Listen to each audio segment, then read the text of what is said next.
장난감 미사일 아니었어. 중국 로켓군 교수가 32년 만에 폭탄 발언을 했습니다. 한국은 분석 대상조차 아니었습니다. 그 한마디에 베이징 국방대학교가 발칵 뒤집어졌습니다. 탄두 9톤, 속도 마하 12, 배치 수량 1100발. 중국 방공망 시뮬레이션 결과 요격 가능한 미사일은 단 78발이었습니다. 나머지 1022발은 막을 수 없었죠. 중국 로켓군이 32년간 숨겨왔던 치명적 맹점, 그 충격적인 전말을 지금 공개합니다. 시작하기 전 구독과 좋아요, 그리고 대한민국 화이팅 댓글로 한국을 응원해주세요. 그날 강의 주제는 동아시아 미사일 전력 비교였습니다. 베이징 국방대학교 408호 강의실. 중국 로켓군의 미래를 짊어질 장교 42명이 빼곡히 앉아 있었죠. 저는 스크린에 동아시아 지도를 띄워놓고 레이저 포인터를 들었습니다.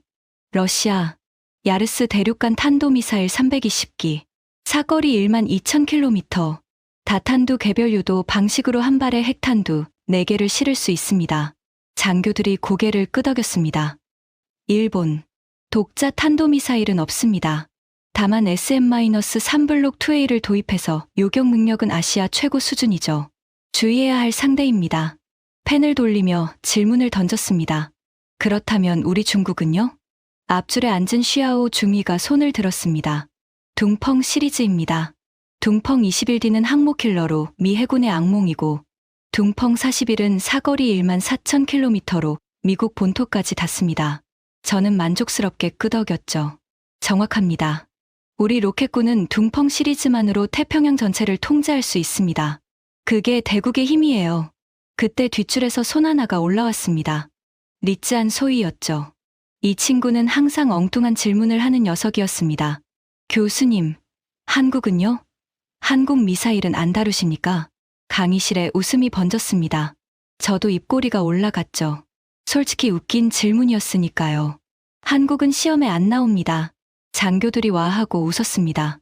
저는 손을 저으며 말을 이었죠. 농담이 아니라 진심이에요. 한국은 오랫동안 미국한테 미사일 사거리 제한을 받았습니다. 800km짜리로 뭘 하겠습니까? 베이징은커녕 산둥성도 못 닿아요. 게다가 핵심 부품은 전부 미국산이죠. 엔진도, 유도 장치도, 관성 항법 시스템도. 한국이 하는 건 조립입니다. 우리가 걱정할 수준이 아니에요. 리쯔안 소위가 다시 물었습니다. 그런데 최근 한국이 미사일 지침을 폐기하고 독자 개발을 시작했다는 뉴스가 있던데요. 저는 레이저 포인터를 탁자에 내려놓으며 답했습니다.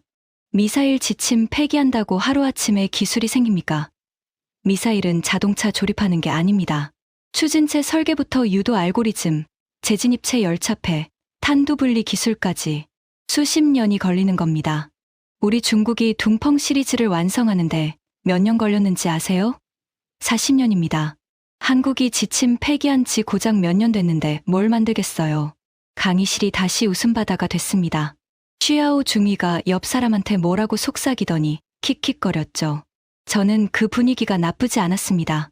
사실이니까요. 그 전에 잠깐 누르는데 1초도 걸리지 않는 좋아요와 구독 버튼을 눌러주시면 영상 제작에 아주 큰 힘이 됩니다. 그럼 오늘의 사연 시작합니다. 저는 천웨이고입니다. 올해 59세. 중국 인민해방군 로켓군에서 32년을 복무했습니다. 하얼빈 공업대학에서 미사일 공학 박사학위를 받았고 둥펑 21D 개발 프로젝트에 기술 참모로 7년간 참여했습니다. 항모킬러라는 별명이 붙은 그 미사일의 유도 시스템 설계에 제 이름이 들어가 있죠.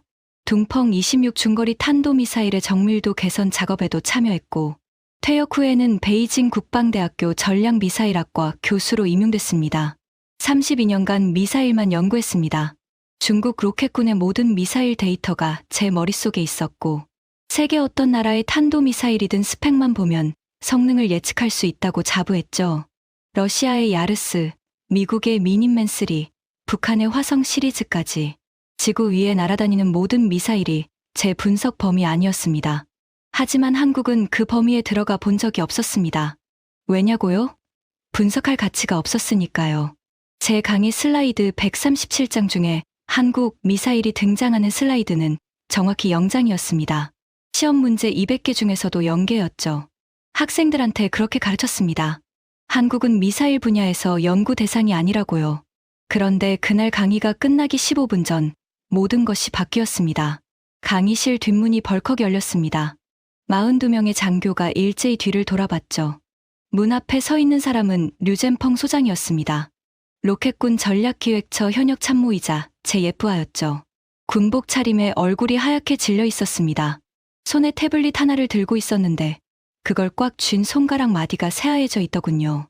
천 교수님. 류젠펑의 목소리가 갈라져 있었습니다. 32년 군 생활 동안 이 친구가 이런 표정을 짓는 걸 딱 2번 봤습니다.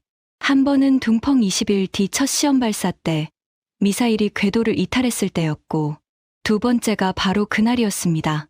수업 중인 거 압니다. 하지만 이건 지금 즉시 보셔야 합니다. 류젠펑이 강의실로 성큼 들어와 제 앞에 태블릿을 내밀었습니다. 화면에 빨간색 긴급, 기밀 도장이 찍힌 문서가 떠 있었죠. 제목을 읽는 순간 저는 얼굴에서 웃음기가 사라지는 걸 느꼈습니다. 한국 신형 전략 탄도미사일 현무호 실전 배치 완료. 긴급 위협 평가 요청. 저는 태블릿을 받아들며 코웃음을 쳤습니다. 한국이 전략 탄도미사일이라고? 이름만 거창하게 붙였겠지. 하지만 류젠펑의 표정은 변하지 않았습니다. 오히려 더 심각해졌죠. 교수님, 스펙부터 보십시오. 저도 처음엔 오타인 줄 알았습니다. 저는 한숨을 쉬며 문서를 스크롤했습니다. 장교들이 목을 빼고 저를 쳐다보고 있었죠. 5분 전까지 한국 미사일을 비웃던 그 얼굴들이 이제 긴장한 표정으로 바뀌어 있었습니다. 문서 첫 페이지에 숫자들이 나열되어 있었습니다. 탄두 중량 9톤, 최고 속도 마하 12 이상, 발사 방식 콜드 런칭, 배치 수량 1100발. 저는 눈을 비볐습니다. 그리고 다시 읽었습니다. 탄두 9톤, 마하 12점, 콜드 런칭, 1100발. 손가락이 미세하게 떨리기 시작했습니다. 심장이 갈비뼈를 때리는 게 느껴졌죠. 하지만 인정할 수 없었습니다. 42명의 제자들 앞에서 방금 한국을 비웃은 지 5분도 안 돼서 당황하는 모습을 보일 수는 없었으니까요. 류젠펑. 최대한 담담한 목소리를 만들었습니다. 이거 출처가 어디야? 한국 언론 보도면 과장이 섞여 있을 수 있어. 중앙군사위원회 정보국 직속 분석입니다. 위성 정찰과 신호 정보를 종합한 겁니다. 교수님, 과장이 아닙니다. 강의실이 조용해졌습니다. 에어컨 소리만 웅웅거렸죠. 제가 한국을 무시하게 된 건 어제 오늘 일이 아닙니다. 뿌리가 깊죠. 아버지 천지창은 인민해방군 27군 소속이었습니다. 한국전쟁에 참전한 사람이죠. 아버지는 평생 그 전쟁 이야기를 했습니다. 제가 어린 시절 하얼빈의 낡은 아파트에서 아버지는 늘 같은 이야기를 반복했습니다. 왜 이거야? 그때 한국군은 우리를 보면 도망쳤다. 미군 장비를 갖고도 제대로 싸우지 못했어. 무기는 미국 거였고, 전략은 미국이 짰고, 지휘도 미국이 했지. 한국은 스스로 싸우는 법을 몰랐어. 아버지의 가슴에는 훈장이 달려 있었습니다. 장진호 전투 참전 훈장이었죠. 영하 40도에서 미군 해병대 1사단을 포위했던 그 전투. 아버지는 발가락 3개를 동상으로 잃었지만 훈장을 받았습니다. 그 훈장을 닦을 때마다 아버지는 말했습니다. 우리가 이긴 전쟁이야. 미국이 나서도 우리를 못 꺾었어. 어린 저는 그 말을 고지곳대로 믿었습니다. 한국은 우리가 한번 꺾은 나라. 미국 없이는 아무것도 못하는 나라. 그게 제 뼛속까지 박힌 인식이었습니다. 하얼빈 공업대학에 입학해서도 마찬가지였습니다. 미사일 공학을 전공하면서 세계 각국의 미사일 체계를 분석했는데 한국은 교과서에 한 줄도 나오지 않았습니다. 러시아 토폴 M, 미국 트라이던트, 프랑스 M51, 인도 아그니 다 있었는데 한국만 없었죠. 교수님한테 물어봤더니 이런 답이 돌아왔습니다. 한국, 미국한테 사거리 제한받는 나라야. 독자 개발 능력 없어. 공부할 필요 없다. 그 말이 32년간 저를 지배했습니다. 로켓군에 입대한 후에도 한국은 제 레이더에 잡히지 않았습니다. 둥펑 21D 개발 프로젝트에 배정받았을 때 우리가 신경 쓰는 건 미국 항모 타격 전대와 일본 이지스함이었습니다.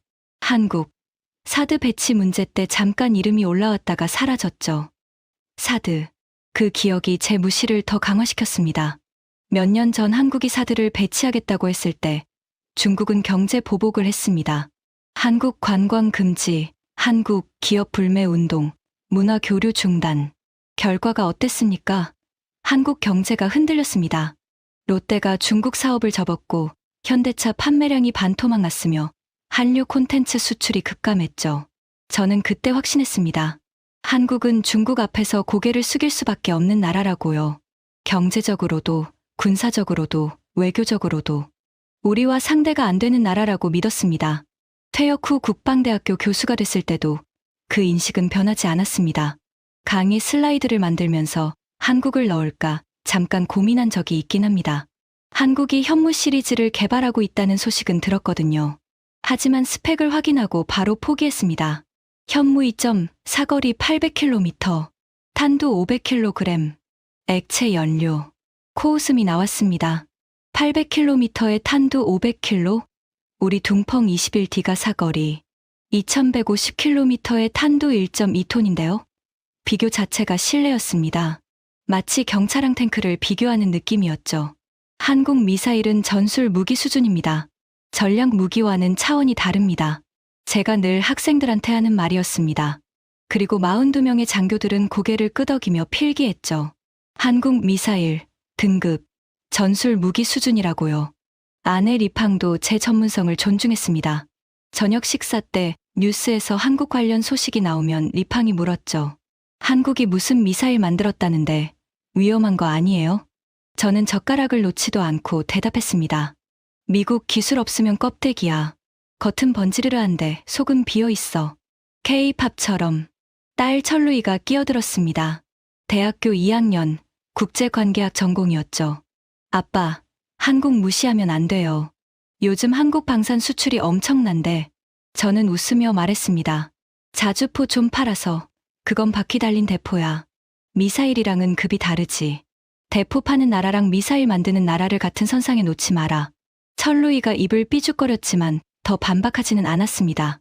아버지가 32년간 미사일만 연구한 전문가인데 누가 이기겠어요.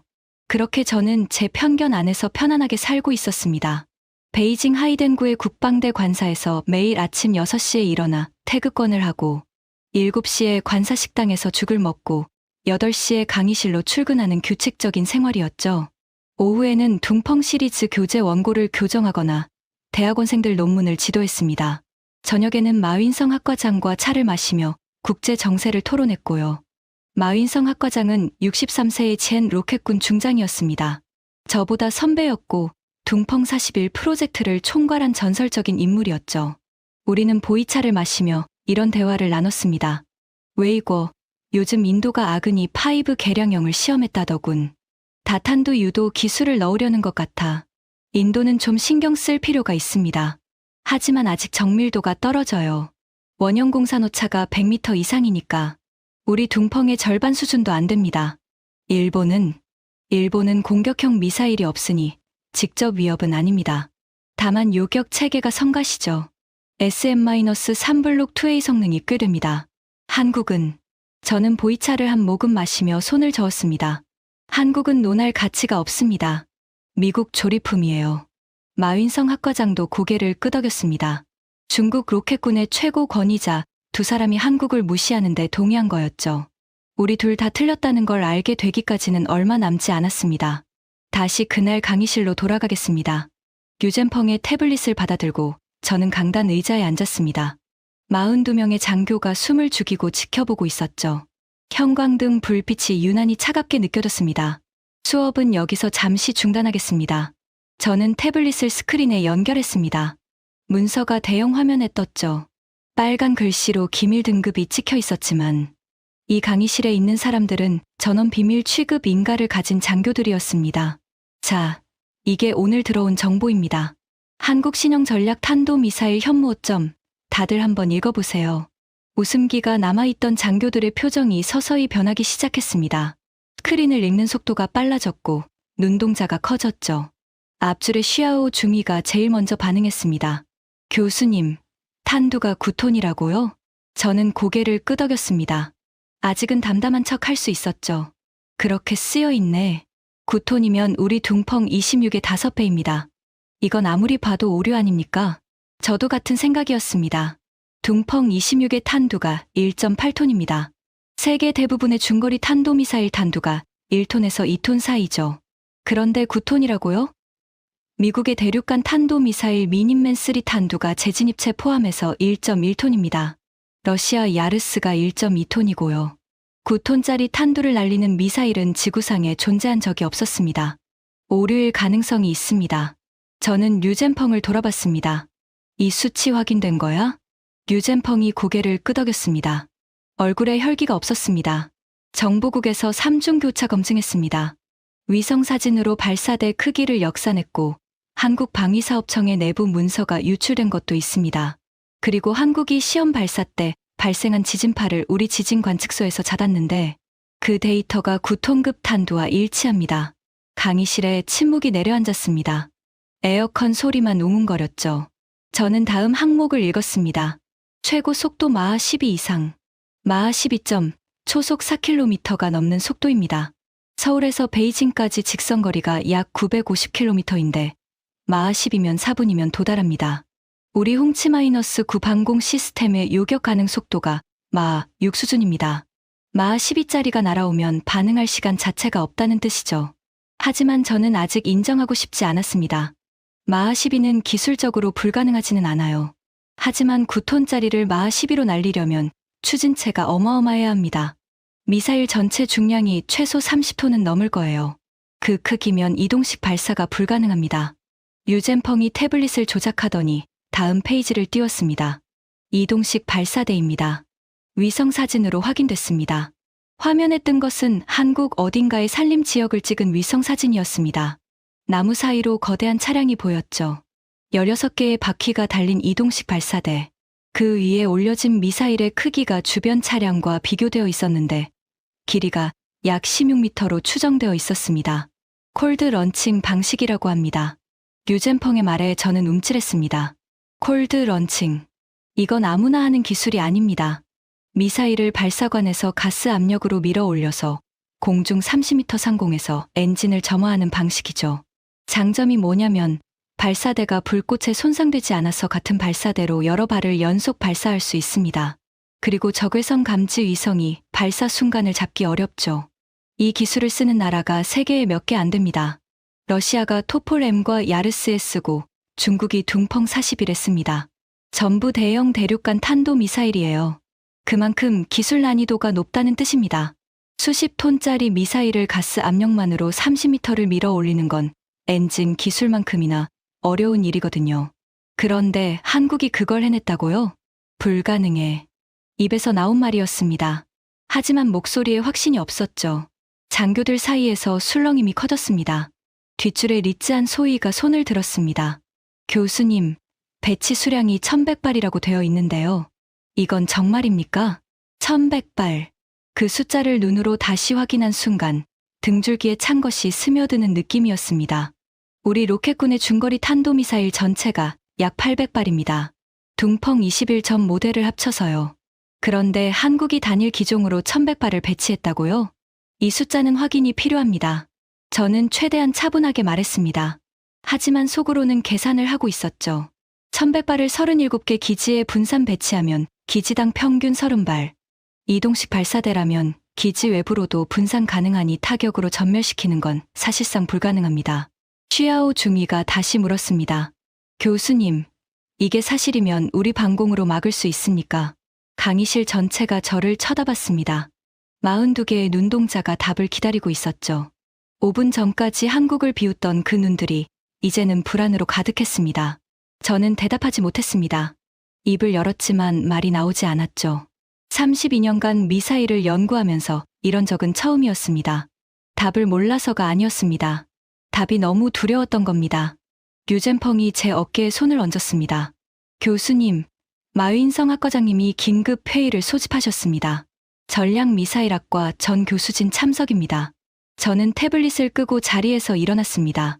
다리에 힘이 없었죠. 강의실을 나서면서 뒤를 돌아봤습니다. 스크린에는 아까 제가 띄워놓은 동아시아 지도가 그대로 남아 있었습니다. 한국 위치에 아무 표기도 없는 그 지도가요. 빈 공간이었습니다. 제가 32년간 비워둔 공간. 하지만 그 빈 공간에서 9톤짜리 괴물이 튀어나온 겁니다. 복도를 걸으며 저는 아버지의 말이 떠올랐습니다. 한국군은 우리를 보면 도망쳤다. 스스로 싸우는 법을 몰랐다. 그런데 지금 그 나라가 우리 본토를 직접 타격할 수 있는 미사일을 1100발이나 만들었습니다. 아버지, 세상이 바뀌었습니다. 하지만 저는 아직 그걸 인정할 준비가 되어 있지 않았습니다. 마윈성 학과장의 집무실은 국방대학교 본관 5층 끝에 있었습니다. 복도를 걸어가는 동안 류젠펑이 옆에서 빠른 걸음으로 따라왔죠. 제 구두 소리가 텅 빈 복도에 메아리 쳤습니다. 교수님, 솔직히 말씀드리면 저도 처음엔 웃었습니다. 류젠펑이 낮은 목소리로 말했습니다. 한국이 전략 탄도미사일이라고? 농담인 줄 알았어요. 그런데 정보국 장펑린 국장이 직접 전화를 걸어서 이걸 보내왔습니다. 장 국장이 어떤 사람인지 아시잖습니까? 장펑린. 알죠. 중앙군사위원회 정보국 국장. 평생을 군사정보 분석에 바친 사람이고 헛소리를 할 인물이 아닙니다. 그 사람이 직접 보냈다면 농담이 아니라는 뜻이었죠. 마윈성 학과장의 집무실 문을 열자 이미 교수 5명이 앉아 있었습니다.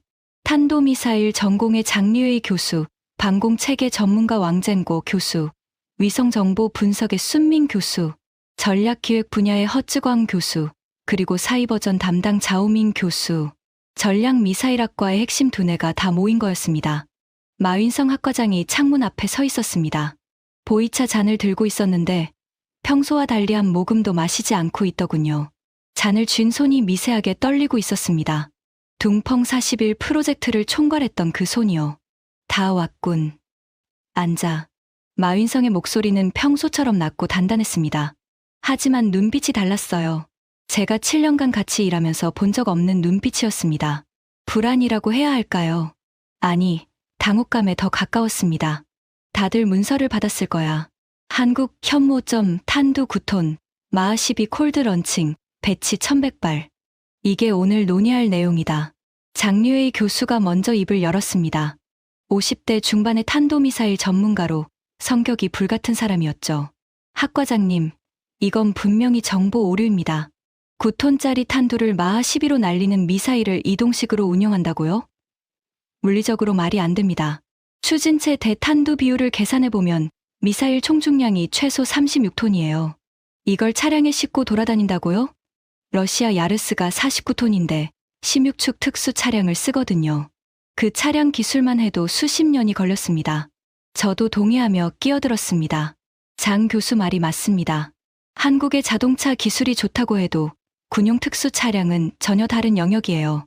민스크 바퀴 공장에서 만드는 러시아 발사 차량을 한국이 독자 개발했다고요? 상식적으로 불가능합니다. 하지만 왕젠고 교수가 손을 들었습니다. 방공, 체계 전문가답게 차분한 어조였죠. 잠깐, 나도 처음엔 그렇게 생각했어. 그런데 한 가지 간과한 게 있어. 한국은 이미 현무사를 이동식으로 운용하고 있거든. 현무사가 탄두 2톤의 미사일 중량 추정치 8톤 이상이야. 그걸 8축 차량에 싣고 운용하는 게 확인됐어. 현무호가 그보다 크다면 16축으로 가면 되는 거 아닌가? 8톤짜리랑 36톤짜리는 차원이 다릅니다. 장류회의가 반박했습니다. 아니, 핵심은 그게 아니야. 순민 교수가 태블릿에서 위성사진을 꺼냈습니다. 내가 정보국에서 받은 위성사진을 분석해봤어. 이건 3개월 전 한국 충남 지역에서 촬영된 건데 발사대 차량 길이가 약 22m야. 러시아 MH-7922가 21m거든. 거의 같은 크기야. 한국이 이 급의 특수 차량을 만들었다는 건데 현대로템이 K-2 전차의 파워팩을 독자 개발한 거 알지? 1500마력짜리. 독일 MTU도 못 만든 걸 한국이 해낸 거야. 특수 차량도 못 만들 이유가 없어. 회의실이 술렁거렸습니다. 저는 손을 저었죠. 잠깐, 파워팩이랑 미사일 발사 차량은 완전히 다른 기술입니다. 전차 엔진 만드는 것과 수십 톤짜리 미사일을 싣고 비포장도로를 달리는 차량을 만드는 건 같은 자동차 기술이 아니에요. 하지만 한국이 못 만든다는 증거도 없잖아. 순밍의 반박에 저는 입을 다물었습니다. 맞는 말이었거든요. 우리는 한국을 너무 오래 무시해서 실제로 한국이 뭘 할 수 있고 뭘 못하는지 분석한 적이 없었습니다. 마윈성 학과장이 보이차 잔을 탁자에 내려놓았습니다. 쓸데없는 가능 불가능 논쟁은 그만하자. 정보국이 3중 검증한 걸 우리가 여기서 가능하니 불가능하니 따져봤자 의미 없어. 이미 만들었다는 전제로 위협 평가를 하는 게 우리 일이야. 그 한마디에 회의실이 조용해졌습니다. 웨이고. 학과장이 저를 봤습니다. 자네가 제일 먼저 답해. 탄두 9톤의 의미가 뭔가? 저는 침을 삼켰습니다. 32년간 미사일만 연구한 사람으로서 그 질문의 답은 알고 있었습니다. 하지만 입 밖으로 꺼내기가 두려웠죠. 탄두 9톤은 벙커버스터 개념입니다.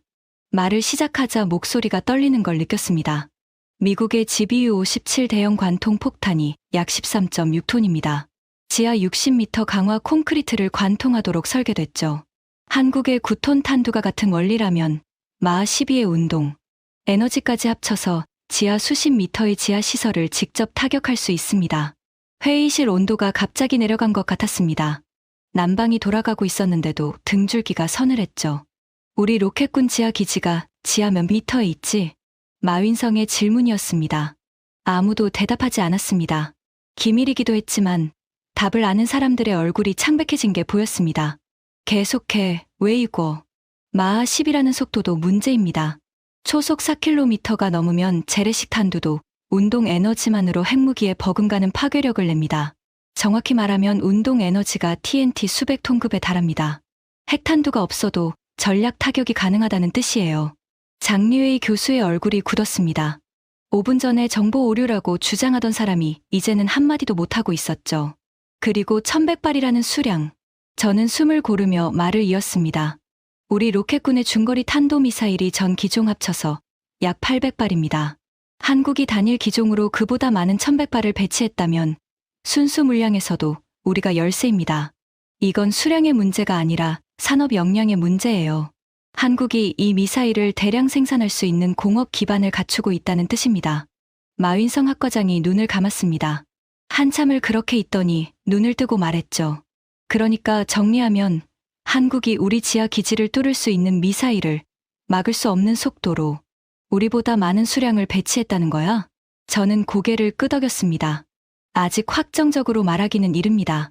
하지만 스펙이 사실이라면 그렇습니다. 회의실에 가라앉는 침묵이 있었습니다. 창밖으로 베이징 겨울 하늘이 보였죠. 회색 구름이 낮게 깔려 있었습니다. 그 구름 너머 한반도에서 1100발의 괴물이 우리를 겨누고 있다는 사실이 아직 현실처럼 느껴지지 않았습니다. 하지만 진짜 충격은 아직 시작도 안 했습니다. 마윈성 학과장이 류젠펑에게 추가 자료를 요청했습니다. 30분 뒤 정보국에서 보안 메일로 200페이지짜리 분석 보고서가 도착했죠.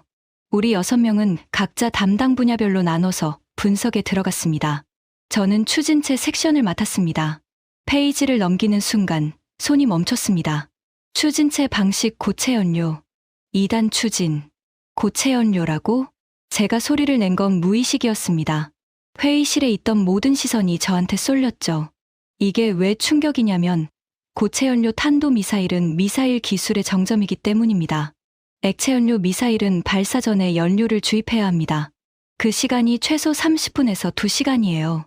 그동안 위성에 포착되고 선제 타격에 취약하죠.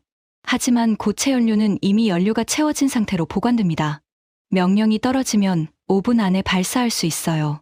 우리 중국도 고체 연료 기술을 확보하는데 수십 년이 걸렸습니다.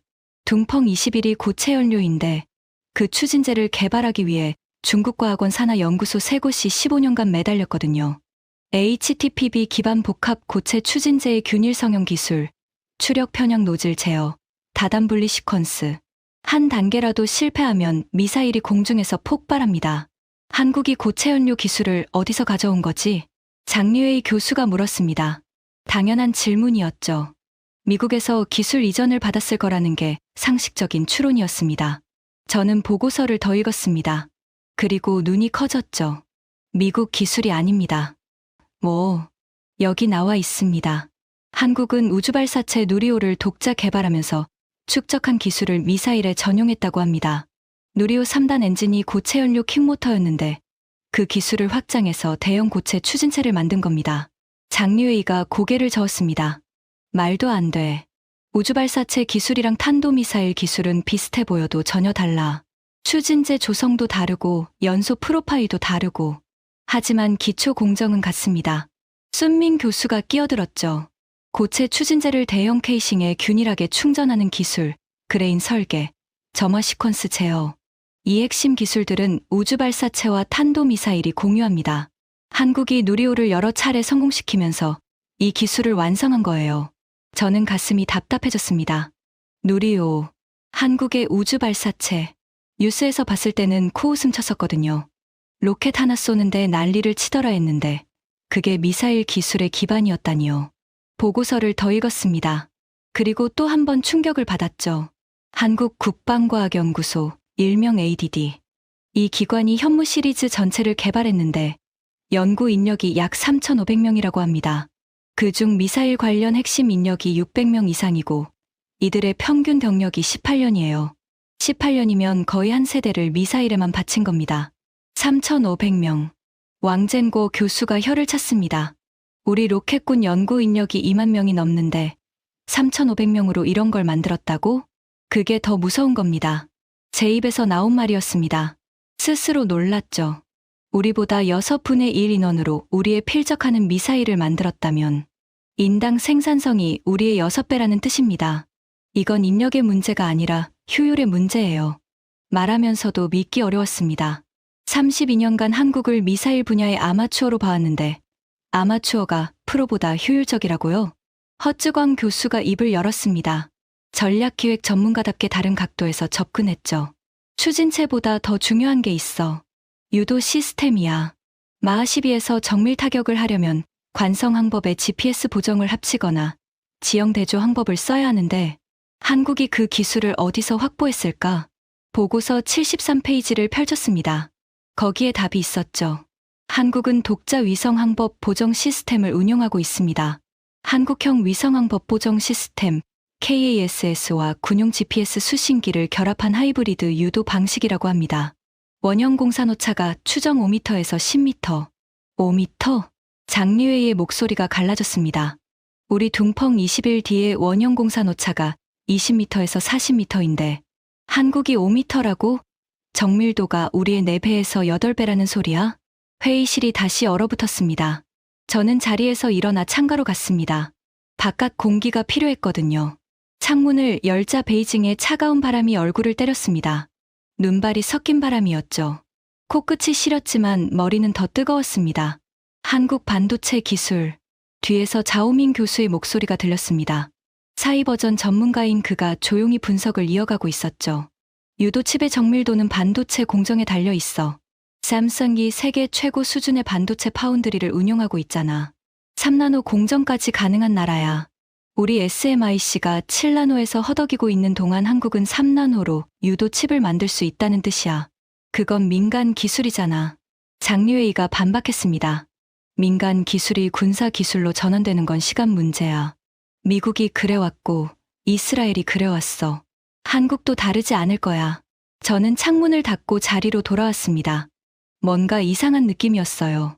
하나씩 퍼즐이 맞춰지는 느낌이랄까요. 우주발사체에서 추진체 기술, 반도체에서 유도 시스템 기술, 자동차 산업에서 이동식 발사대 기술. 한국의 민간 산업이 전부 군사 기술의 기반이 되고 있었던 겁니다. 그런데 우리는 한국의 민간 기술만 보고 군사적 위협을 무시했어요. 삼성이 반도체를 만든다고 해서 미사일 유도 칩을 만들 거라고는 생각 못했고, 현대가 자동차를 만든다고 해서 미사일 발사 차량을 만들 거라고는 상상도 못했습니다. 우리가 한국을 완전히 잘못 봤어. 마윈성 학과장이 처음으로 약한 목소리를 냈습니다. 둥펑 41 프로젝트를 총괄한 중장 출신의 그 사람이요. K-팝이랑 드라마만 보면서 한국을 문화 수출국으로만 분류했어. 기술 수출국이기도 하다는 걸 간과한 거야. 저는 아무 말도 할 수 없었습니다. 왜냐하면 그게 정확히 제가 한 실수였으니까요. 회의가 3시간째로 접어들었을 때 류젠펑이 추가 정보를 가져왔습니다. 이번에는 해외 반응 보고서였죠. 일본 방위성의 내부 평가서가 입수됐습니다. 류젠펑이 스크린에 문서를 띄웠습니다. 일본어로 된 문서였는데 중국어 번역이 첨부되어 있었죠. 제가 한 가지 짚어드리면 우리 입장에서 일본은 한국과 경쟁 관계에 있는 나라입니다. 역사적으로도 그렇고 지정학적으로도 그렇죠. 동아시아에서 한일 관계는 시쳇말로 앙숙에 가깝습니다. 그래서 저는 일본이 한국 미사일을 깎아내릴 거라고 예상했어요. 한국의 군사력 강화는 일본에도 위협이니까요. 하지만 일본 방위성의 평가는 제 예상과 정반대였습니다. 한국의 현무호 체계는 동북아 재래식 전략, 균형을 근본적으로 변화시키는 게임 체인저급 무기 체계로 평가된다. 일본 자위대의 현행 미사일 방어 체계로는 대응이 극히 제한적이며 동맹국과의 협력 확대가 시급하다. 일본이 한국 미사일을 게임 체인저라고 평가했다고? 장류의 교수가 의자에서 벌떡 일어났습니다. 일본이 한국 편을 드는 거야? 편을 드는 게 아니라 현실을 인정하는 겁니다. 왕젠고 교수가 차분하게 말했습니다. 일본은 미사일 공학에서 우리만큼이나 수준이 높은 나라야. 우주항공 기술도 세계 3위권이고 그런 일본이 한국 미사일을 게임 체인저라고 평가했다면 그건 객관적 분석이지 정치적 발언이 아니야. 저는 고개를 떨궜습니다. 일본의 평가가 아프게 와닿았거든요. 경쟁자인 일본조차 인정하는 한국 미사일을 우리가 장난감 취급하고 있었다니요. 류젠펑이 추가 자료를 띄웠습니다. 유럽 쪽 반응도 있습니다. 영국 왕립합동군사연구소 RUSI의 분석 보고서입니다. RUSI, 세계에서 가장 오래된 독립안보 싱크탱크죠. 영국군의 두뇌라고 불리는 기관입니다. 그들의 평가가 스크린에 떴습니다. 한국의 재래식 전략 타격 체계는 비핵 국가 중 세계 최고 수준에 도달했다. 특히 현무호의 벙커버스터 능력은 미국의 LRASM과 비견되며 고체 연료 기반 신속 발사 능력은 러시아의 이스칸데르를 능가한다. 러시아 이스칸데르를 능가한다고? 허쯔광 교수가 반복했습니다. 믿기 어렵다는 표정이었죠. 이스칸데르는 러시아의 자랑입니다. 사거리 500km의 단거리 탄도미사일로 우크라이나 전쟁에서 엄청난 위력을 증명했죠. 미국도 이스칸데르를 세계 최고의 전술 탄도미사일로 인정합니다. 그런데 한국 미사일이 이스칸데르를 능가한다고요? RUSI가 헛소리하는 기관은 아니잖아. 순민 교수가 말했습니다. 영국은 한국과 특별한 이해관계가 없어. 중립적 입장에서 분석한 거야. 그런데 비핵 국가 중 세계 최고라고 했어. 세계 최고. 그 단어가 회의실에 울려 퍼졌습니다. 세계 최고. 저는 의자 등받이에 기대며 눈을 감았습니다. 32년간 미사일을 연구하면서 세계 최고라는 말은 늘 미국, 러시아, 중국에만 붙었습니다. 한국에 그 수식어가 붙는 건 상상조차 해본 적이 없었어요. 하지만 충격은 끝나지 않았습니다. 류젠펑이 마지막 자료를 꺼냈거든요. 폴란드 국방부 조달 보고서입니다. 폴란드? 네. 폴란드가 한국에서 천무 다연장 로켓을 도입했다는 건 아시죠? 그런데 천무 계약 부속 조항에 미사일 기술 협력이 포함되어 있었습니다. 폴란드가 한국 미사일 기술의 일부를 자국 방어에 적용하려는 거예요. 나토 회원국이 한국 미사일 기술을 도입한다고? 장류의 교수의 얼굴이 벌겋게 달아올랐습니다. 그게 사실이면 한국 미사일 기술이 나토 표준에 편입되는 거잖아. 그건 단순히 한국의 문제가 아니라 나토 전체의 문제가 돼. 마윈성 학과장이 천천히 일어났습니다. 창가로 걸어가더니 밖을 내다봤죠. 정리하자. 일본이 인정했다. 영국이 인정했다. 폴란드가 도입하려 한다. 한국 미사일을 무시하는 나라가 어디야? 아무도 대답하지 않았습니다. 학과장이 돌아서며 저를 봤습니다. 중국이야. 왜이고? 한국 미사일을 무시하는 나라는 우리밖에 없어. 그 말이 가슴에 못 박히듯 박혔습니다. 그날 밤 11시. 회의는 끝나지 않았습니다. 마윈성 학과장이 왕젠고 교수에게 방공 요격 시뮬레이션을 지시했거든요. 왕젠고 교수는 방공 체계의 대가였습니다. 홍치-9 홍치-22 S400까지 중국이 운용하는 모든 방공 시스템의 성능 데이터를 머릿속에 넣고 있는 사람이었죠. 그가 노트북을 꺼내 시뮬레이션 프로그램을 실행했습니다. 시나리오를 설정하겠습니다. 왕젠고가 파라미터를 입력했습니다. 한국에서 현무호 100발이 동시에 발사됩니다. 목표는 베이징 인근 5개 전략 거점. 속도 마하 12탄두 9톤, 비행고도 최대 300km 재진입. 우리 방공 자산은 베이징 방공사령부의 홍치-9 6개 대대, S400 2개 대대, 홍치-22 4개 대대, 총 요격 미사일 약 480발. 스크린에 시뮬레이션 화면이 떴습니다. 한반도에서 붉은 점 100개가 동시에 발사됐죠. 포물선을 그리며 베이징 방향으로 날아갑니다. 중국 방공망에서 파란 점들이 올라갔습니다. 요격 시작. 파란 점들이 붉은 점을 향해 날아갔습니다. 화면에 숫자가 뜨기 시작했죠. 요격 성공률 11.3%, 11%. 제가 소리쳤습니다. 맞습니다. 마하 12 표적에 대한 홍치-9의 단발, 요격 확률이 약 12%입니다. S400이 좀 낮지만 그래도 18% 수준이에요. 다중 요격을 해도 100발 중 89발은 방공망을 뚫고 들어옵니다. 89발이 뚫린다고? 네.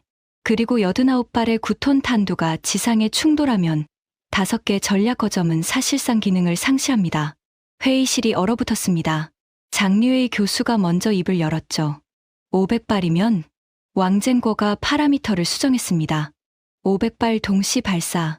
우리 요격 미사일 480발 전량 투입해도 최대 54발 요격. 나머지 446발이 도달합니다. 1100발 전량이면 마윈성 학과장의 목소리는 이미 건조해져 있었습니다.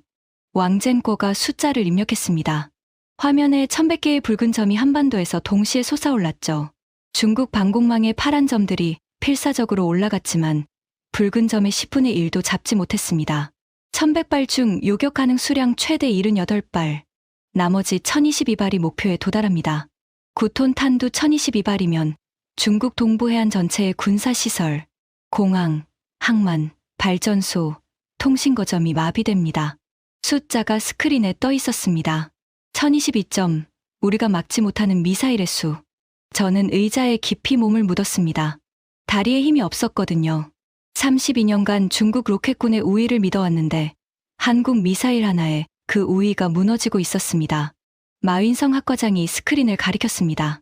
콜드 런칭이라고 했지? 네. 류젠펑이 답했습니다. 콜드 런칭이면 발사 시 적외선 신호가 거의 없어. 우리 조기경보 위성이 발사를 탐지하는데 시간이 더 걸린다는 뜻이야. 지금 시뮬레이션은 즉시 탐지를 전제로 한 거지. 왕젠거가 고개를 끄덕였습니다. 네. 발사 즉시 탐지를 전제로 했습니다. 콜드 런칭으로 탐지가 3분 늦어지면 왕젠거가 다시 파라미터를 수정했습니다. 탐지 3분 지연 시 요격 가능 수량이 78발에서 31발로 줄어듭니다. 1069발이 도달합니다. 회의실에 아무 소리도 없었습니다.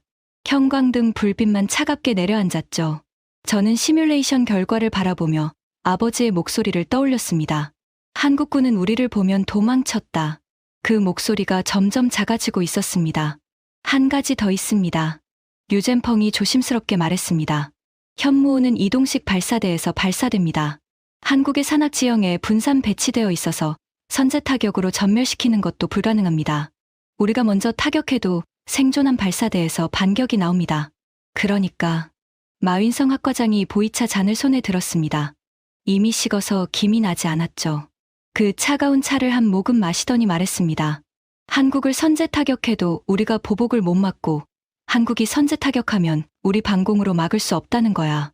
한국이 재래식 미사일만으로 핵 억지력에 준하는 상호확증 파괴 능력을 갖춘 거야. 상호확증 파괴, MAD. 이건 핵 보유국 사이에서나 쓰는 개념입니다. 미국과 러시아, 미국과 중국 사이의 핵 균형을 설명하는 용어죠. 그런데 비핵 국가인 한국이 재래식 미사일만으로 그 수준에 도달했다고요? 마윈성 학과장이 자리에서 일어났습니다. 오늘 회의는 여기까지다. 내일 아침 8시에 다시 모인다. 각자 담당 분야별 대응 방안을 가져와라. 교수들이 하나둘 일어났습니다. 무거운 발걸음으로 회의실을 나갔죠. 저는 마지막까지 남아 있었습니다. 스크린에 남아있는 시뮬레이션 화면을 바라봤습니다. 1020이라는 숫자가 빨간색으로 깜박이고 있었죠. 류젠펑이 돌아와서 스크린을 끄려다 멈췄습니다. 교수님, 괜찮으십니까? 저는 고개를 들어 그를 봤습니다. 류젠펑, 솔직히 말해봐. 자네는 언제부터 알았어? 3개월 전 첫 보고가 올라왔을 때부터요. 처음엔 저도 안 믿었습니다. 하지만 데이터가 쌓일수록 부정할 수가 없었습니다. 3개월이나 됐는데 왜 이제야 알려준 거야? 류젠펑이 쓴웃음을 지었습니다. 교수님이 한국을 어떻게 생각하시는지 알고 있으니까요. 시험에 안 나온다고 하셨잖아요. 제가 한국 미사일 이야기를 꺼냈으면 교수님이 들으셨을 것 같습니까? 대답할 수 없었습니다. 그가 맞았으니까요. 저는 듣지 않았을 겁니다. 한국이라는 단어가 나오는 순간 귀를 닫았을 테니까요. 32년간 그래왔듯이 회의실을 나서며 복도 끝 창문으로 밖을 봤습니다. 베이징 야경이 보였죠. 수백만 개의 불빛이 반짝이고 있었습니다. 저 불빛들 아래에 사는 사람들은 모릅니다. 한반도에서 1100발의 미사일이 이 도시를 겨누고 있다는 걸요. 그리고 그 미사일을 막을 방법을 아직 찾지 못했다는 것도요. 집에 돌아온 건 자정이 넘어서였습니다. 리팡이 거실 소파에서 졸고 있었죠. 제가 문을 여는 소리에 눈을 떴습니다. 왜 이렇게 늦어요? 무슨 일 있어요? 저는 아내의 얼굴을 바라봤습니다. 걱정 가득한 눈이었죠. 이 사람에게 뭐라고 말해야 할까요? 오늘 하루 동안 제 32년 경력의 기반이 흔들렸다고? 한국이라는 나라를 완전히 잘못 판단하고 있었다고? 별일 아니야. 회의가 좀 길었어. 거짓말이었습니다. 별일이었죠. 아주 큰일이었습니다. 침대에 누웠지만 잠이 오지 않았습니다. 천장을 바라보며 머릿속에서 숫자가 돌아갔죠. 9톤, 마하 12 1100발, 1022발. 하지만 아직은 인정할 수 없었습니다. 어딘가에 허점이 있을 거라고 생각했어요. 한국이 아무리 뛰어나도 우리 중국을 넘을 수는 없다고. 14억 인구의 대국을 5천만 인구의 소국이 위협할 수는 없다고. 그런데 내일 아침 그 마지막 희망마저 무너지게 됩니다. 다음 날 아침 8시 회의실에 다시 모였습니다. 하지만 분위기가 어젯밤과 완전히 달랐죠. 교수 6명 전원의 눈 밑에 다크서클이 내려앉아 있었습니다. 아무도 잠을 못 잔 거였죠. 마윈성 학과장이 먼저 입을 열었습니다.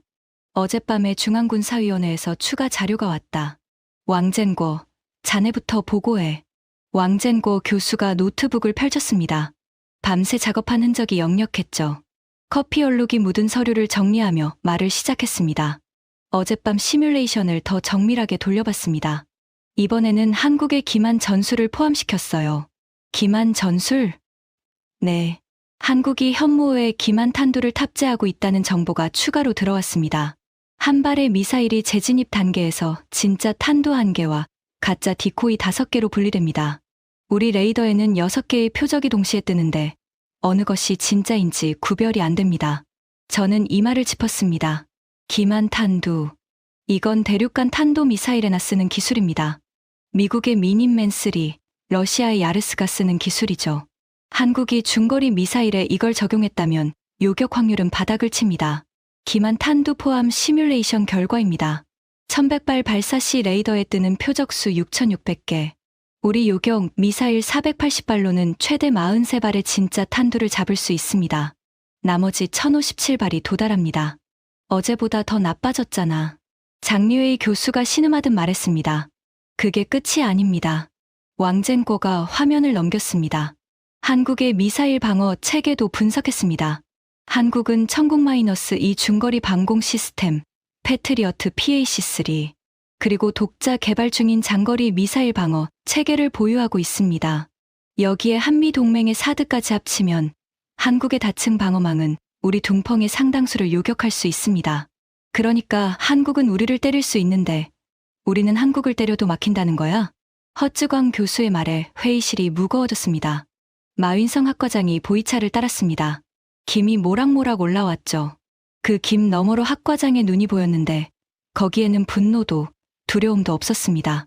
대신 깊은 성찰이 담겨 있었어요. 웨이고, 학과장이 저를 불렀습니다. 자네한테 하나 물어보겠다. 자네가 한국을 분석 대상에서 제외한 게 언제부터야? 저는 입술을 깨물었습니다. 처음부터입니다. 입대 때부터요. 32년이야. 32년 동안 한국을 무시했어. 나도 마찬가지고. 이 학과 전체가 마찬가지야. 왜 그랬을까? 저는 한참을 생각했습니다. 아버지의 훈장이 떠올랐죠. 장진호 전투, 한국 전쟁. 우리가 이긴 전쟁이라는 기억. 그 기억이 편견이 됐고 편견이 맹점이 됐습니다. 우리가 과거에 갇혀 있었던 것 같습니다. 제 입에서 나온 말이었습니다. 32년 만에 처음으로 솔직한 말이었죠. 한국전쟁 때의 한국과 지금의 한국은 완전히 다른 나라입니다. GDP가 세계 12위, 반도체 세계 1위, 조선업 세계 1위, 자동차 세계 5위. 이 나라가 미사일만 못 만들 이유가 없었어요. 그런데 우리는 70년 전 기억에 갇혀서 한국을 과소평가했습니다. 마윈성 학과장이 고개를 끄덕였습니다. 맞아. 우리가 한국을 업신여기는 동안 한국은 조용히 이를 갈고 있었던 거야. 미사일 지침에 묶여있던 수십 년 동안 기초 기술을 쌓고 지침이 풀리자마자 모든 걸 쏟아부은 거지. 마치 댐에 물을 가둬놨다가 한꺼번에 터뜨린 것처럼. 그 비유가 정확했습니다. 한국은 댐이었어요. 미사일 지침이라는 댐에 갇혀있는 동안 기술이라는 물을 끊임없이 채웠고, 댐이 무너지는 순간 그 물이 현무호라는 거대한 물줄기가 되어 쏟아져 나온 겁니다. 순민 교수가 추가 분석을 내놓았습니다. 한 가지 더 주목할 게 있어요. 한국의 미사일 생산 속도입니다.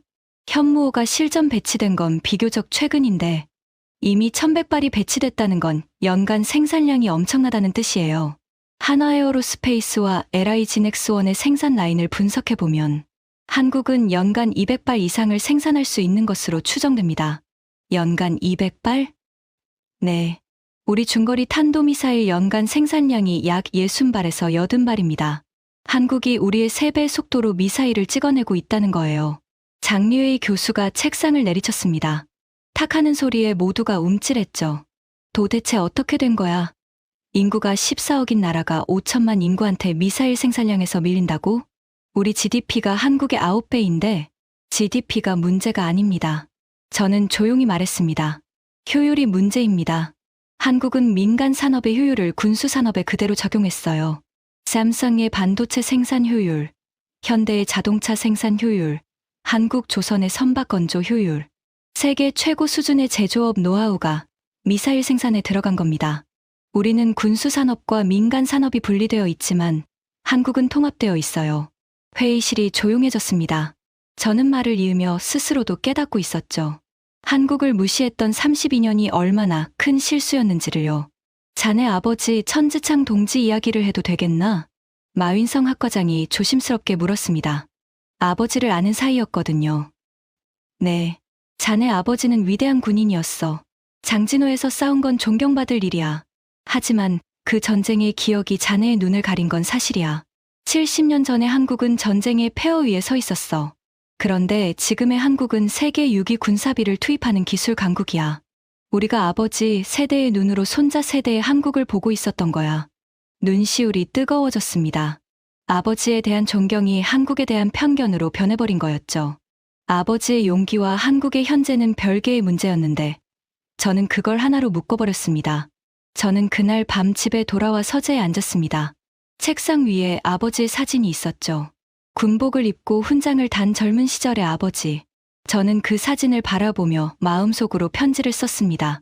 아버지가 싸웠던 그 전쟁은 70년 전 일입니다. 그때의 한국과 지금의 한국은 다른 나라예요. 전쟁의 폐허에서 일어나 세계 12위 경제 대국이 됐고, 이제는 우리 본토를 직접 위협할 수 있는 미사일을 만들었습니다. 아버지가 그때 꺾었다고 생각한 나라가 70년 만에 우리보다 더 날카로운 칼을 들고 일어선 거예요. 아버지를 탓하는 게 아닙니다. 아버지의 용기는 진짜였어요.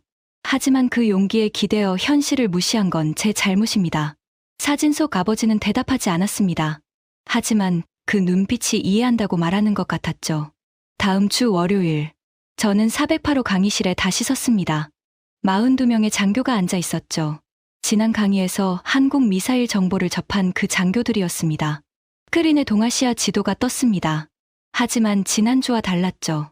한국 위치에 빨간색 표기가 가득했습니다. 지난 강의에서 한국은 시험에 안 나온다고 했습니다. 장교들이 긴장한 눈으로 저를 쳐다봤습니다. 정정합니다.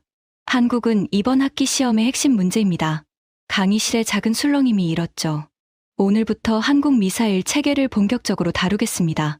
현무 시리즈 전체, 천궁 방공 시스템, 그리고 한국의 군수 산업 전반을요. 저는 첫 번째 슬라이드를 넘겼습니다. 한국은 우리가 무시해도 되는 나라가 아닙니다. 한국은 비핵 국가 중 세계 최강의 재래식 전략 타격 능력을 보유한 나라입니다. 이건 제 개인 의견이 아니라 일본 방위성, 영국 RUSI, 그리고 우리 정보국의 공통된 평가입니다. 장교들의 눈이 커졌습니다. 일주일 전에 한국을 비웃었던 교수가 한국을 세계 최강이라고 말하고 있으니까요. 여러분이 장차 로켓군을 이끌 때 가장 위험한 적은 강한 적이 아닙니다. 무시하고 있다가 갑자기 나타나는 적입니다. 한국이 바로 그런 적이었습니다. 우리가 미국과 러시아만 바라보는 동안 한국은 조용히 칼을 갈고 있었어요. 리츠안 소위가 손을 들었습니다. 지난주에 한국 미사일을 물어봤던 그 소위였죠. 교수님, 그러면 우리는 어떻게 대응해야 합니까? 저는 잠시 멈췄습니다. 그리고 솔직하게 말했죠. 지금 당장은 답이 없습니다. 마하 12짜리를 요격할 수 있는 방공 시스템을 우리는 아직 가지고 있지 않아요. 개발하려면 최소 7년에서 10년은 걸립니다. 그 사이에 한국은 더 발전하겠죠. 강의실이 무거워졌습니다. 하지만 한 가지 확실한 건 있습니다. 적을 아는 것이 첫걸음이에요. 우리는 32년간 한국을 몰랐습니다. 아니, 알려고 하지 않았습니다. 그 오만이 오늘의 위기를 만든 겁니다. 저는 스크린에 지도를 가리켰습니다. 이 지도를 보세요. 지난주까지 한국 자리는 비어 있었습니다. 제가 일부러 비워뒀죠. 분석할 가치가 없다고 판단했으니까요. 하지만 그 빈 공간이야말로 우리의 가장 큰 맹점이었습니다. 적을 비워두는 건 적이 없어서가 아니라 우리 눈이 멀었기 때문입니다. 취아오 중위가 필기를 하고 있었습니다. 지난주에 한국 미사일 탄두 9톤을 오류라고 했던 그 학생이 이제는 한마디도 빠뜨리지 않으려고 펜을 달리고 있었죠. 마지막으로 하나만 더 말하겠습니다. 저는 교탁을 잡고 42명의 얼굴을 하나하나 바라봤습니다. 군사력의 핵심은 무기가 아니라 의지입니다. 한국은 인구 5천만의 작은 나라입니다. GDP도 우리의 9분의 1이에요. 하지만 그 작은 나라가 미사일 지침에 묶여있던 수십 년 동안 포기하지 않았습니다. 기초 기술을 한 땀 한 땀 쌓았고 기회가 오자마자 폭발적으로 성장했어요. 한국인들의 그 집요함과 끈기를 우리는 과소평가했습니다. 강의실이 조용했습니다. 42개의 눈동자가 진지하게 빛나고 있었죠. 역사를 보면 작은 나라가 큰 나라를 이기는 건 불가능한 일이 아닙니다. 월남전에서 베트남이 미국을 이겼고 한국전쟁에서 북한과 중국이 미국을 상대했습니다. 크기가 아니라 의지와 기술이 승부를 가르는 겁니다. 한국은 그 두 가지를 다 갖추고 있어요. 강의가 끝났습니다. 장교들이 하나둘 나갔죠. 리츠안 소위가 마지막까지 남아서 저한테 다가왔습니다. 교수님, 지난주에 제가 한국 미사일 질문했을 때 웃으셨잖아요. 그때 솔직히 좀 속상했습니다. 저는 쓴웃음을 지었습니다. 미안하다, 리츠안. 자네가 맞았어. 한국을 물어본 자네가 이 강의실에서 가장 현명한 사람이었어. 리츠안 소위가 경례를 하고 나갔습니다. 텅 빈 강의실에 혼자 남았죠. 스크린에는 새로운 동아시아 지도가 떠 있었습니다. 한국 위치의 빨간 표기가 빼곡한 그 지도. 저는 강의 슬라이드를 저장했습니다. 137장이던 슬라이드가 이제 162장이 됐죠. 새로 추가한 25장은 전부 한국에 관한 것이었습니다. 관사로 돌아가는 길에 마윈성 학과장과 마주쳤습니다. 학과장이 제 옆에 나란히 걸으며 말했죠. 웨이고, 어제 군사위원회에서 연락이 왔어. 한국 미사일 대응 전략 연구 프로젝트가 신설됐는데 자네를 프로젝트 책임자로 추천했어. 저요? 한국을 가장 무시했던 사람이 가장 절실하게 연구하지 않겠어? 자네만큼 동기부여가 강한 사람이 없을 거야. 저는 한참을 걸었습니다. 낙엽이 바스락거리는 교정이었죠. 겨울 햇살이 낮게 비치고 있었습니다. 하겠습니다. 그렇게 대답했습니다. 32년간 비워뒀던 그 공간을 채우기 위해서요. 그날 저녁 서재에서 아버지 사진을 다시 바라봤습니다. 훈장을 단 젊은 아버지. 저는 사진 옆에 한국 지도를 한 장 출력해서 놓았습니다. 아버지의 전쟁과 아들의 연구가 나란히 놓인 거였죠. 아버지가 싸운 건 총과 칼의 전쟁이었습니다. 저는 기술과 정보의 전쟁을 시작합니다. 아버지의 시대에 한국은 약했습니다. 하지만 지금은 다릅니다. 약했던 나라가 강해진 건 수치가 아니라 당연한 결과입니다. 그걸 인정하는 것이 진정한 용기라고 생각합니다. 딸 철루이가 서재 문을 열고 들어왔습니다. 아빠, 뭐 해요? 한국 공부. 한국. 아빠가 장난감이라고 했던 그 미사일? 저는 웃으며 딸을 봤습니다. 장난감이 아니었어. 철루이가 눈을 크게 뜨더니 씩 웃었죠. 내가 그랬잖아요. 한국 무시하면 안 된다고. 그래. 내가 맞았어. 아버지의 훈장과 한국 지도 사이에서 저는 새로운 출발을 시작했습니다. 32년간 비워뒀던 지도의 빈 공간을 채우는 일. 그것이 제 남은 인생의 과제가 됐습니다. 얼마 후 저는 베이징 국방대학교에서 특별 강연을 했습니다. 제목은 이랬죠. 우리가 놓친 1100발, 한국 미사일의 교훈. 300석 강당이 꽉 찼습니다. 로켓군 장교들뿐 아니라 해군, 공군, 전략지원부대 장교들까지 모였죠. 강연이 끝나고 질의응답 시간에 한 해군 대령이 물었습니다. 천 교수님, 한국을 지금부터 연구하면 늦지 않았습니까? 저는 마이크를 쥐고 답했습니다. 늦었습니다. 32년이나 늦었어요. 하지만 지금 시작하지 않으면 42년이 늦은 겁니다. 가장 좋은 때는 32년 전이었고, 두 번째로 좋은 때는 바로 지금입니다. 강당에서 박수가 터졌습니다. 저는 마이크를 내려놓으며 생각했습니다. 한국이라는 나라에 대해서요. 5천만 인구의 작은 나라, 강대국에 둘러싸여 역사 내내 고통받은 나라. 하지만 그 고통이 이들을 단련시켰습니다. 미사일 지침에 묶여있던 수십 년 동안 포기하지 않고 기술을 쌓았고, 기회가 오자 세계를 놀라게 했죠. 한국인들은 제가 생각했던 것보다 훨씬 강한 사람들이었습니다. 그리고 그 강함은 단순히 무기의 성능이 아니라 역경 속에서도 포기하지 않는 정신에서 나온 것이었죠. 저는 그날 이후로 강의 슬라이드 첫 장을 바꿨습니다. 예전에는 이런 문구가 있었죠. 적을 알고 나를 알면 백전백승. 지금은 이렇게 고쳤습니다. 적을 모르면 이미 진 것이다. 한국이라는 빈 공간이 저에게 가르쳐 준 교훈입니다. 지금까지 중국 로켓군 교수가 경험한 충격적인 이야기였습니다. 대한민국의 저력이 자랑스러우시다면 이 이야기를 널리 공유해 주세요. 작은 관심이 큰 힘이 됩니다. 구독과 좋아요도 부탁드립니다. 지금까지 감동테라였습니다. 감사합니다.